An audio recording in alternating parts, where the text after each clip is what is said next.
Mbappe দেম্বেলেরা অপ্রতিরোধ্য। Quarter ফাইনালে মরক্কোকে উড়িয়ে সেমিফাইনালে ফ্রান্স। বুকে হাত দিয়ে বলুন তো, ফ্রান্স মরক্কো ম্যাচের কোনো পর্যায়ে কি একবারের জন্য মনে হয়েছে যে ফ্রান্স ম্যাচটি হেরে যেতে পারে? হার তো দূরের কথা, পুরো ম্যাচে ফ্রান্স গোল খেতে পারে এমন আশঙ্কাও জাগেনি কোনো ফুটবল প্রেমীর মনে। শুধু মরক্কো ম্যাচই নয়, পুরো বিশ্বকাপে এখন পর্যন্ত কিলিয়ান এমবাপ্পেদের হারানোর মতো বিন্দুমাত্র সম্ভাবনা কোনো দলই তৈরি করতে পারেনি। দিদিয়ের দেশমের এই ফ্রান্স দল এখন এতটাই অপ্রতিরোধ্য যে ফুটবল বিশ্ব আজ স্তব্ধ। সামাজিক যোগাযোগ মাধ্যমে তো রীতিমতো চর্চা শুরু হয়ে গেছে, এই অপ্রতিরোধ্য ফ্রান্সকে থামাবে কে?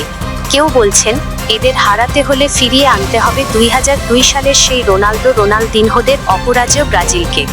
আবার কারো মতে 2010 সালের টিকিটাকা স্পেনের সোনালী প্রজন্মই কেবল পারত এই দলের সামনে দাঁড়াতে। গ্রিক দার্শনিক প্লেটোর পরমরূপ তত্ত্বের মতো এই ফ্রান্স দল যেন এখন সেরাদের মধ্যে সেরা। চলুন ফিরে যাওয়া যাক মরক্কো বনাম ফ্রান্সের সেই হাই ভোল্টেজ কোয়ার্টার ফাইনাল ম্যাচে। প্রথম মিনিট থেকেই ম্যাচের পুরো নিয়ন্ত্রণ ছিল ফরাসিদের দখলে। ম্যাচের প্রথম 5 মিনিটের মধ্যেই মরক্কোর ডিফেন্স ভেঙে দুটি দুর্দান্ত আক্রমণ চালায় তারা। তবে গোলপোস্টের নিচে দেয়াল হয়ে দাঁড়িয়ে থাকা ইয়াসিন বুনুর অতিমানবীয় সেভের কারণে সে যাত্রায় বেঁচে যায় মরক্কো। কিন্তু প্রবাদ আছে না, ভোরের সূর্যই বলে দেয় দিনটি কেমন যাবে। ওই 5 মিনিটের আক্রমণই ছিল পুরো ম্যাচের পূর্বাভাস।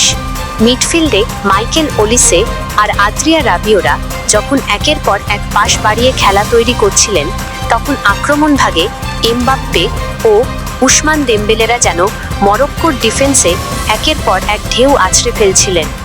অবস্থা এমন দাঁড়িয়েছিল যে মরক্কোর 11 জন খেলোয়াড়কেই নিচে নেমে বাস পার্ক করতে হচ্ছিল। এক পর্যায়ে বক্সের ভেতর গতিদানব এমবাপ্পেকে ফাউল করে বসেন নুসাইর মাজরাউই। পেনাল্টি পায় ফ্রান্স, কিন্তু নিজের ক্যারিয়ারের অন্যতম দুর্বল শট নিয়ে সেই সুযোগ হাতছাড়া করেন এমবাপ্পে।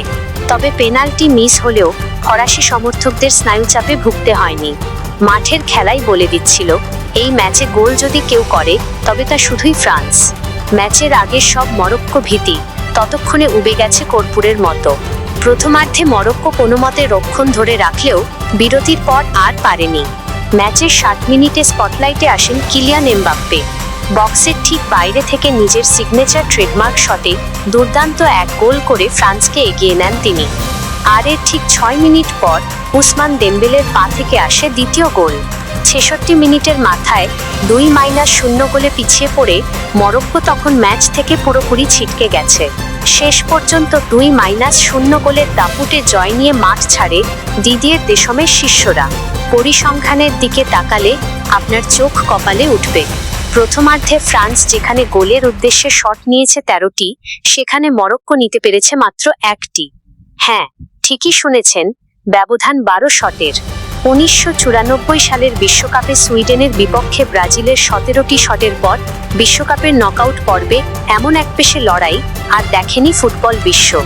এই বিশ্বকাপে ফ্রান্সকে এখনো কোনো ম্যাচে পিছিয়ে পড়তে হয়নি।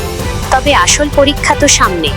সেমিফাইনাল বা ফাইনালে কোনো দল যদি আগে গোল দিয়ে বসে, তখন ফ্রান্স কিভাবে ঘুরে দাঁড়ায় সেটাই এখন দেখার বিষয়। স্পেনের আক্রমণ ভাগ, ইংল্যান্ডের চতুরতা কিংবা আর্জেন্টিনার ব্যক্তিগত নৈপুণ্য ফ্রান্সকে কিছুটা চাপে ফেলতেই পারে। তবে এই ফ্রান্সের যে বেঞ্চ স্ট্রেংথ, তাতে তাদের আটকানো অলৌকিক কিছু ঘটার মতোই। ফুটবল ইতিহাসের নিয়ম অনুযায়ী যে কোনো সফল সাম্রাজ্য ভেঙে পড়তে মাত্র কয়েক মিনিটই যথেষ্ট, আর প্রতিপক্ষ দলগুলো এখন ফ্রান্সের বিপক্ষে সেই কয়েক মিনিটের অলৌকিক কিছুর জন্যই অপেক্ষা করছে। ট্রেন্ড বাংলা নিউজ থেকে আমি এতক্ষণ আপনাদের সাথে ছিলাম। ধন্যবাদ।